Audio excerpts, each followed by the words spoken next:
Hello friends, welcome to Jaffy உலகம். So balloon இந்த trampoline கிட்ஸ்லாம் play பண்ணுறத பார்த்தோன்னே இது எக்ஸிபிஷன் நினைக்காதீங்க. ஸோ இது என்ன பிளேஸ்ன்னு சொல்லி பார்த்தீங்கன்னா சிவகாசியில் கிரேட் இண்டியன் சர்க்கஸ் போட்டிருக்காங்க. அதுக்கு முன்னாடி இந்த கிட்ஸ் விளாட்ற மாதிரி கிட்ஸ் அட்ராக்ட் பண்ணுற மாதிரி நிறைய ஸ்லைட்ஸு, அவங்களோட கிட்ஸ்க்குரிய கேம்ஸு எல்லாமே வச்சுருந்தாங்க. ஸோ உள்ளே போகிறதுக்கு முன்னாடி கிட்ஸ் வந்து நல்லா வெளியே என்ஜாய் பண்ணாங்க. சர்க்கஸ் முடிச்சுட்டு வெளியே வந்து நிறைய பேர் கிட்ஸ் வந்து ப்ளே பண்ணாங்க. ஸோ இந்த சர்க்கஸ் பார்த்திங்கன்னா ரொம்ப நல்லா இருந்துச்சு.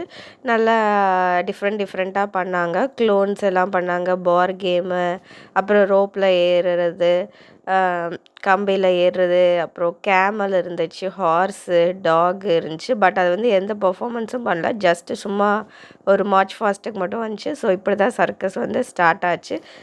உள்ளே என்ஜாய் பண்ணதோட கிட்ஸ் வந்து வெளியே என்ஜாய் பண்ணது தான் வந்து ரொம்ப அதிகமாக இருந்துச்சு ஃப்ரெண்ட்ஸ். உங்களுக்கு டைம் கிடச்சா விசிட் பண்ணி பாருங்கள். பாய்.